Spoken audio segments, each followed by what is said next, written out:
Hello বন্ধুরা, মিতালির কিচেনে স্বাগতম। সবাই কেমন আছো? চলে আসলাম নতুন একটা রেসিপি নিয়ে বন্ধুরা। আজকে বানাবো দেশি মুরগির ঝোল। দেখে মনে হচ্ছে না খাসির মাংস হয়েছে? তো একদম খাসির মাংসের মতোই কালারটা আসবে। তো চলো ঝটপট দেখিয়ে দিচ্ছি কেমন করে করলাম। প্রথমে কড়াইটা ধরে তোমাদের দেখিয়ে দিলাম ঠান্ডা কড়াই। আর পেঁয়াজের মধ্যে কিন্তু এক ফোঁটা জলও রেখে দিয়েছি, যাতে তোমাদের বোঝাতে মানে পারি যে এটা আমার ঠান্ডা কড়াইয়ের মধ্যে সর্ষে তেলটা দিয়ে দিয়েছি। দেওয়ার পর পেঁয়াজগুলো দিয়ে দিলাম। এখানে মাঝারি সাইজে দুটো পেঁয়াজ দিয়েছি। এখানে আমি কিছুটা মশলা অ্যাড করব বন্ধুরা। শুকনো মশলা, জিরের গুঁড়ো, ধনের গুঁড়ো, হলুদ গুঁড়ো, লাল লঙ্কার গুঁড়ো, লবণ আর কাশ্মীরি লঙ্কার গুঁড়ো। লবণটা কিন্তু একটু বেশি দিয়েছি, কেন দিয়েছি সেটাও তোমাদের পরে বলে দেব। তো দেখো, এবার কিন্তু মশলাটার সঙ্গে পেঁয়াজের সঙ্গে তেলের সঙ্গে একবারে সব দিয়ে দিলাম। এবার আমি মাংসটাকে পরিষ্কার করে ধুয়ে রেখে দিয়েছিলাম। এখানে আমার 600 মতো মুরগির মাংস আছে। তো এবার মুরগির মাংসগুলো আমি এর মধ্যে দিয়ে দেবো। তো এই উপায়ে একবার করে দেখো, কথা দিচ্ছি বারবার করতে ইচ্ছা করবে আর চটজলদি হয়ে যায়।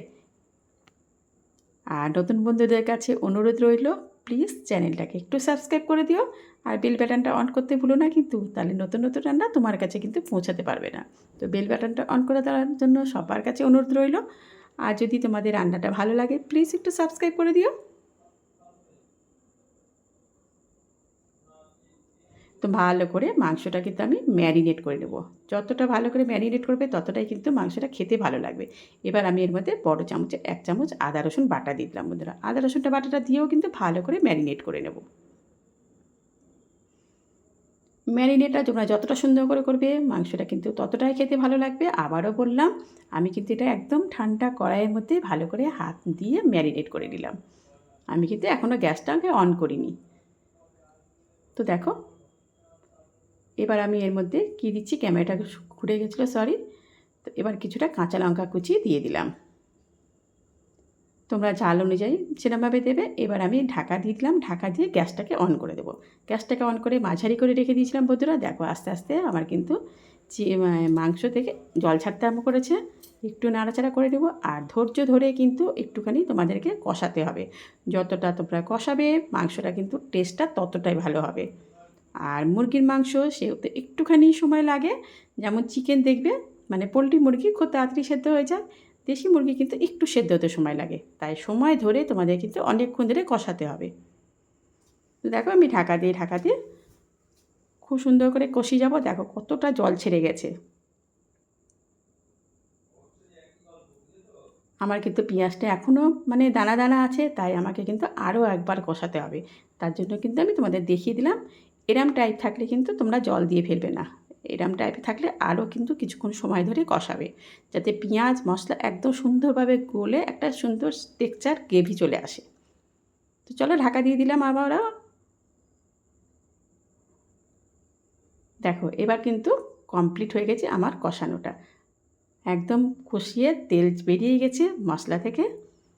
কষানো কিন্তু একদম কমপ্লিট। আর একটু ভালো করে নাড়াচাড়া করে নিলাম।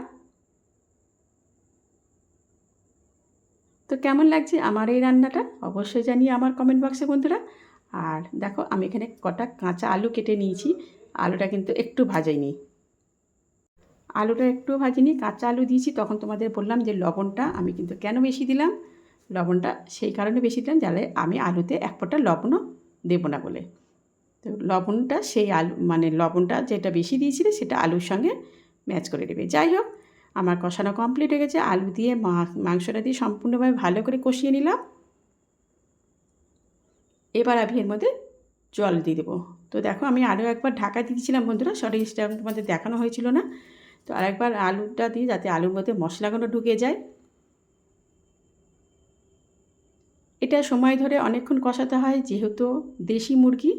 তো এবার কিন্তু আন্দাজ করে আমি জল দিয়ে দিলাম। ঝোল যতটা তোমরা খাবে সেই আন্দাজ করে কিন্তু জল দেবে।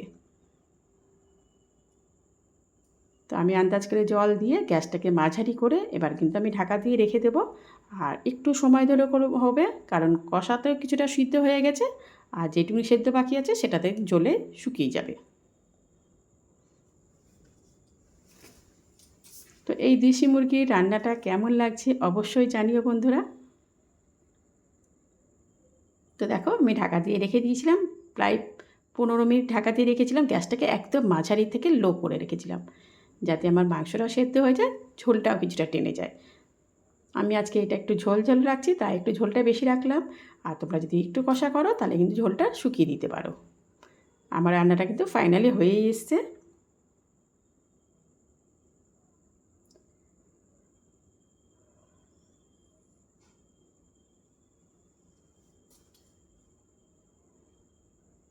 তো চলো এবার একটু গরম মশলা গুঁড়ো দিয়ে দিই।